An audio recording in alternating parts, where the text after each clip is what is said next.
untuk terus mengawal kan. Baik. Ya. Baik, kita buka forum. Tadi sudah masuk kepada saya chat. Ini Bang Supriyadi katanya, Bang Ucup ingin menyampaikan sesuatu. Silakan, Bang Ucup. Orang perkebunan. Terima kasih banyak, Bang. Garis Perkebunan Provinsi. Ya. Assalamualaikum warahmatullahi wabarakatuh. Waalaikumsalam. Ya, Ucup. Alhamdulillah, karena pertama-tama salam hormat kami buat Pak Wakil Bupati. Mudah-mudahan selamat dalam perjalanan Pak Ogo. Yang kami hormati janda kami, tokoh masyarakat, Pak Yazid. Tak sekarang mudah-mudahan ketemu sering habis ini Pak. Sudah sejak dari dulu nih, baik mulai dari tata ruang, pembangunan, dan lain-lain sering ketemu. Yang kami hormati Ketua Sekum, tokoh masyarakat, senior-senior kami yang berkesempatan hadir pada virtual meeting. Tak akan bisa kami sebutkan satu-satu, semuanya senior-senior kami. Di sini ada Pak Setiarwadi, ada Bang Henry, yang dulu lama di Bapeda. Luar biasa hari ini ada pemikiran serta komitmen yang luar biasa lah yang kita sudah sama-sama dengar, pencerahan yang sudah luar biasa disampaikan oleh pembicara terdahulu tadi. Ini merupakan harapan baru buat kita. Kami tak akan menganggap Kanda Fahri Yassin karena digabung di sini tak menganggap orang luar Kanda. Juga bagian yang tak terpisahkan dari perjuangan yang mungkin akan digagas ke depan. Ya. Kemudian Pak Dekan, luar biasa tadi Pak, pendekatan hukum yang kami juga baru memahami sedikit betul, rupanya setelah diuraikan alangkah panjangnya, modal kali buruk yang tak akan selesai. Karena berdasarkan pengalaman ada 3 hal yang paling tusuk masai di awal. Dan syukurnya Ambuka pernah di situ.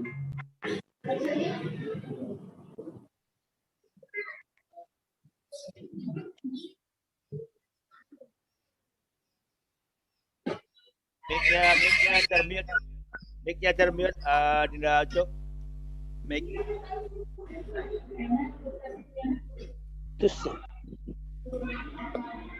Mohon yang lain di mute dulu mic-nya. Adinda Yusuf, mic-nya mic-nya dibuka dulu, di unmute kan. Dinda Yusuf. Mic-nya, mic. Ya, oke. Ulangi lagi. Oke, ada 3 hal yang memang perjalanan hidup di pemerintahan itu yang Ambo alami, yang paling kusut masai pengelolaan. Kadang-kadang susah kita mengurainya. Yang pertama kehutanan. Kurang lebih Ambo 11 tahun di kehutanan, banyak hal yang sampai sekarang tak bisa kita pungkiri, permasalahan kehutanan tak selesai sampai kini. Tumpang tindih kawasan dan lain-lain, termasuk pengelolaannya, termasuk dampaknya kepada masyarakat sampai kini masih kita berbicara lip service saja, masih kita bercerita di tataran teori saja, sedangkan permasalahan di lapangan semakin lama semakin susah diselesaikan. Yang kedua terkait dengan pembangunan, banyak senior Ambo yang ada di situ, cuma mau sampaikan alangkah susahnya dengan kondisi keterbatasan yang ada, kita berbicara untuk lebih ideal ke depan. Nah, yang ketiga, kebetulan Ambo kini ada di situ, di perkebunan. Kalau tadi Dr. Febri mengatakan bahwa itu benang kusut. Ambo sampaikan benang kusut tapi tak tentu ujung dengan pangkalnya kini Pak Febri. Kalaulah ada yang tahu ujung dengan pangkalnya bisa diselesaikan. Kadang-kadang memang dalam kondisi sekarang memang ada yang perlu memegang gunting untuk menyelesaikan itu ke depan. Kalaulah kita urut balik ke belakang, itu yang tak akan pernah selesai. Terakhir awak hanya mencari siapa yang salah, hanya sampai di situ. Tetapi yang harus kita selesaikan mungkin apa ke depan. Nah, langkah itu yang mungkin alhamdulillah dalam pertemuan yang luar biasa itu awak mudah-mudahan mendengar banyak hal yang baik dari petinggi-petinggi kita, termasuk pemikir-pemikir kita.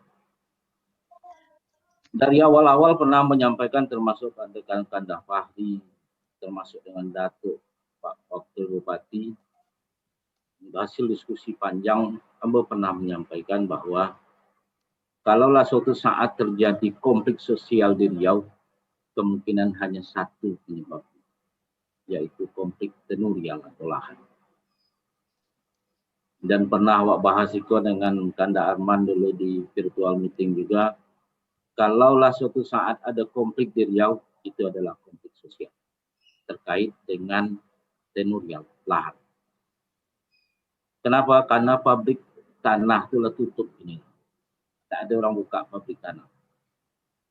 Kalaulah suatu saat misalnya ada yang buka pabrik, mungkin tak ribut. Pabrik tanah itu betul yang tutup. Tak akan tambah godang dunia. Jadi untuk itu, apa yang telah dilakukan oleh Pak Wabub dan Kak Kuansing, awak sangat apresiasi dengan langkah-langkah yang telah dilakukan di Kabupaten Kuantan sini.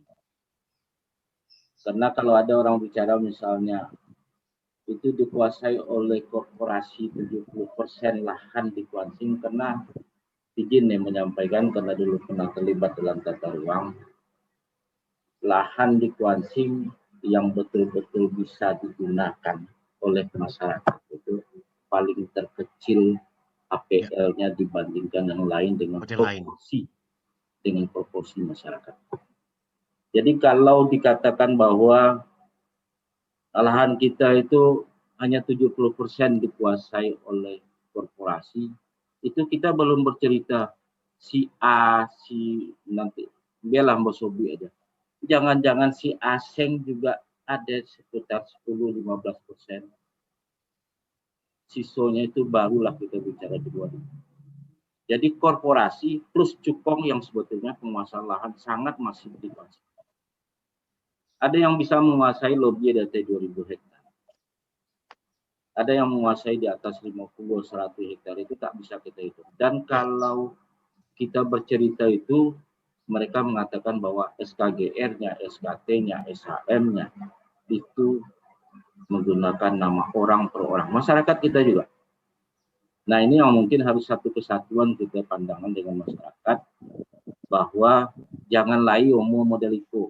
Izinnya datuk-datuk yang ingin meminta termasuk dulu pernah bercakap dengan Datuk Mudobisai, andailah suatu saat ada mensanak kita nak menjual tanah,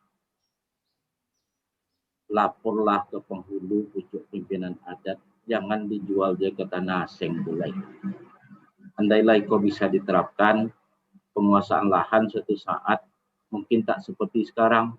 Dulu nenek moyang awak, datuk awak, bapak awak yang berkebun di situ, kemudian awak jual. Kini awak menjadi pekerja dan buruh tukang dodos di kebun yang dulu dimiliki oleh masyarakat awak. Andailah itu menjadi pemikiran juga untuk awak bersama, sehingga tanah itu kalaulah walaupun dia berputar, itu dari Bang Aprian pindahnya ke Sekum. Jangan ke Aseng ya lain. Jadi dijual tanah itu harusnya dari awak ke awak. Jangan suatu saat awak menumpang menyewa rumah kontrak di tanah orang. Karena kini memanglah banyak yang mengontrak model itu awak. Mohon maaf nih Pak Moderator, ambo agak panjang sedikit. Kemudian ambo setuju tadi bahwa pendekatannya khusus untuk Duta Palma. Pendekatannya non legislasi tadi.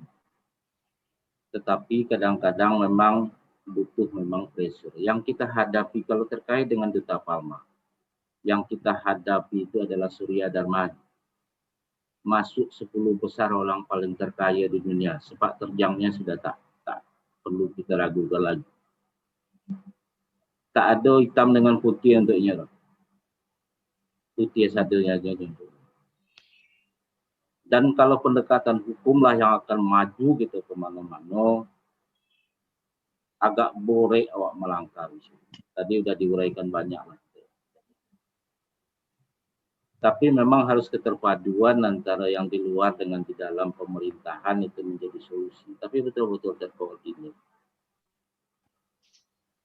Kemudian, Ambo setuju tadi dikatakan bahwa Pak Wabub yang Pemkab Wansing lah telah melakukan evaluasi menyeluruh terhadap ini. Dan untuk langkah itu harusnya bukan hanya sampai di Surya Darmadi Duta Palma Group. Andailah ini kita melakukan evaluasi keseluruhan pemanfaatan ruang di Kuansi. Jadi mungkin sudah bercerita banyak kami dengan Pak Wagub terkait. Itu dampaknya bukan hanya bercerita tentang kepemilikan dan penguasaan lahan ke depan, tetapi juga berbicara bagaimana PAD meningkat. PPHTB yang luar biasa nanti bisa kita peroleh. Distribusi lahan juga akan semakin berkeadilan. Kalau tadi dikatakan 15.000 oleh Kanda Fahri, semakin bergelombang suatu lahan, maka bias dari peta yang ada itu semakin besar. Karena di peta itu berbicara jarak datar, jarak di rumah di lantai awak, itu luasnya. Kalau dia bergelombang, semakin berbukit dia, biasnya semakin besar. Semakin terjal bukitnya, semakin besar bias. Jadi tak heran kita mengatakan sekarang, luasan yang ada sebetulnya Ambo bisa pastikan seluruh luasan yang ada kecuali plat lahannya, itu bias. Biasnya semakin besar, kemiringan semakin besar bias. Jadi kalau dikatakan kini lebih dari 50.000 hektar, karena memang di daerah situ bergelombang, Ambo sangat yakin ya.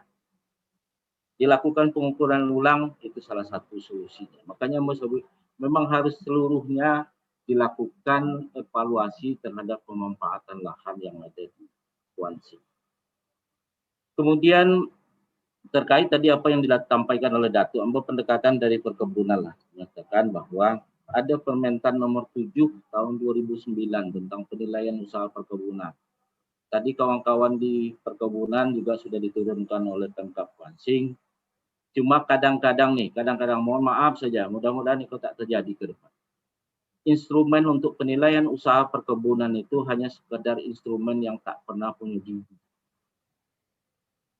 Instrumen itu kalau dimasukkan dia ke kelas 4 itu hanya dikasih waktu 3 bulan.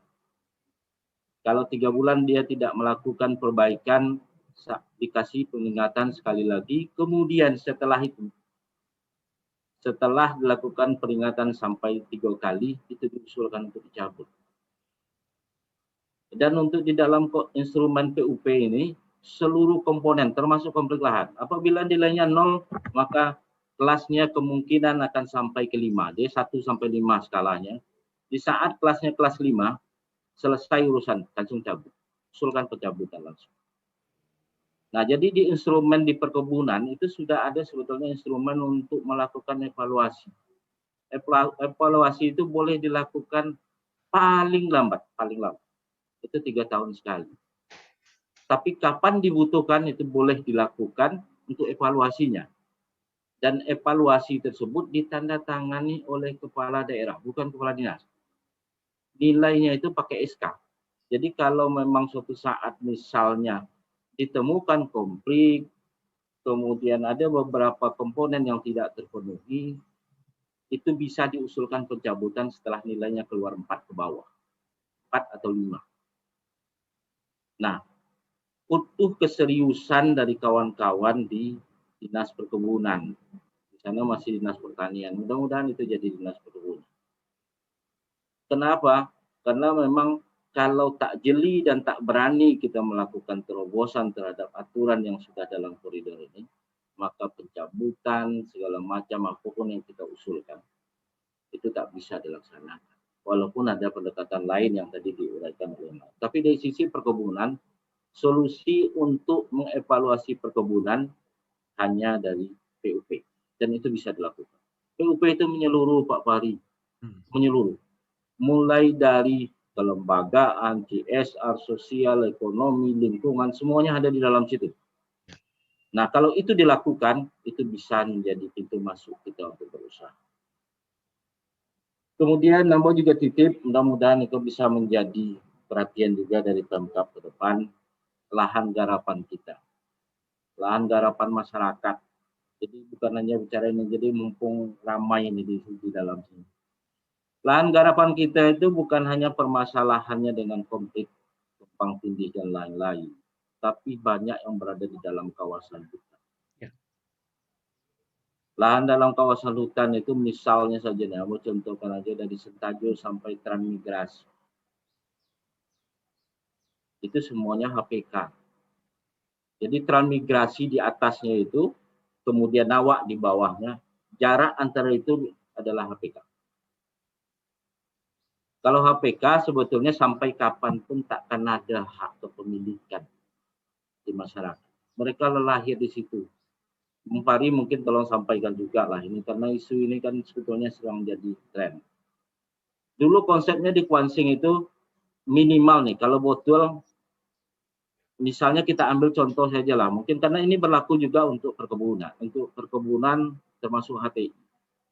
Jarak antara lahan pemukiman masyarakat dengan Transmigrasi yang kurang lebih 2 kilo. Di antara itu adalah lahan perkebunan masyarakat. Gota dulunya. Tapi masih HPK. Kenapa dulu diletakkan Transmigrasi di atas? Karena memang takkan mungkin menguasai dan diletakkan di lahan masyarakat. Kenapa perkebunan itu jaraknya boleh sampai 50 kilo dari kampung? Karena memang lahan di antara itu adalah lahan garapan masyarakat. Itu tipikal di Kuansing seperti itu. Tapi Kementerian Kehutanan saat itu masih pakai pokok E, Pak. Ambo sampaikan bahwa tolonglah berhenti menjadi musuh bersama dari kami. Karena itu memang lahan kebun Ambo Doke Transmigrasi, lahan Bapak itu tahun 56 sampai kini masih HPK. Kakak Ambo lahir di situ dan sudah pensiun. Nah, jadi andailah kita berharap banyak dengan pemerintahan yang sekarang di Kuansing. Lakukanlah inventarisasi keseluruhan lahan masyarakat kita yang berada di dalam kawasan hutan. Dan tak susah. Gitu. Kalau ada berbicara orang miliaran rupiah, tidak. Tekniknya hanya mendistribusikan permasalahan ini ke tingkat desa. Petakan setiap desa. Jangan berbicara di tingkat kecamatan atau kabupaten. Itu berbicara ratusan ribu. Tinggal hanya dikirim siapa yang ahli peta di Dinas Perkebunan dan Kehutanan di sana, DLH, datang ke setiap desa, petakan hak kepemilikan masing-masing penguasaan lahan. Kalau di setiap komponen pedesaan sudah selesai, tinggal menggabung aja. Jadi barang. Dan itu tak sulit. Karena sampai kapanpun konflik ini, kalau itu baru bercerita kita dengan konflik korporasi. Kedepan itu adalah konflik antara masyarakat dengan kehutanan. Karena kawasan mereka yang akan kita masuk. Jadi yang mau berharap itu mungkin, tapi secara prinsip tadi yang mau mengatakan bahwa andailah ada tim, 2 tim, ada tim yang berada di dalam pemerintahan, ada tim yang di luar pemerintahan, bukan dalam arti di luar, tetapi bersinergi bersama-sama dibentuk oleh masyarakat kita, dan itu berprojo berbarengan, duduk semeja memformulasikan itu, aku yakin bisa. Ya. Apalagi kita telah melakukan evaluasi menyeluruh terhadap itu dari dinas yang terkait dan dinas-dinas terkait lah yang ada di Kuansing. Kamu berharap mungkin suatu saat andailah 0,02 hektar, 0,002 kalau tak salah, hanya sekitar 200 meteran lah jatah masyarakat itu kalau dibagi dengan lahan APL. Bang Fahri, Ambo bicara di lahan APL. Itu kalau tak salah hanya sekitar 200 sampai 500 meter persegi masing-masing orang yang ada di Kuansing. Itulah, jadi Kuansing itu memang termasuk proporsi yang paling rendah antara APL dengan masyarakatnya. Belum kita bicara sarana prasarana umum dan lain-lain. Mungkin itu yang dapat saya sampaikan. Mohon maaf betul kalau ada yang salah. Kita sangat mengapresiasi apa yang telah dilakukan IKKS, dan kita melihat bahwa ada komitmen yang luar biasa dari Pemkab Kuansing. Mudah-mudahan itu menjadi solusi bersama terhadap permasalahan lahan yang ada di Kuansing. Terima kasih sekali lagi, mohon maaf. Wabillahi taufiq wal hidayah. Assalamualaikum warahmatullahi wabarakatuh. Waalaikumsalam warahmatullahi wabarakatuh. Ya, terima kasih banyak Bang Supriyadi yang makin menambah pengetahuan kepada kita tentang masalah lahan di Kuansing. Nah, jadi ini berita yang memiriskan, di mana tadi penguasaan lahan di Kuansing ini yang paling rendah ya dibandingkan kabupaten lain di Riau. Jadi ini yang harus kita perjuangkan lah bagaimana caranya. Baik. Tadi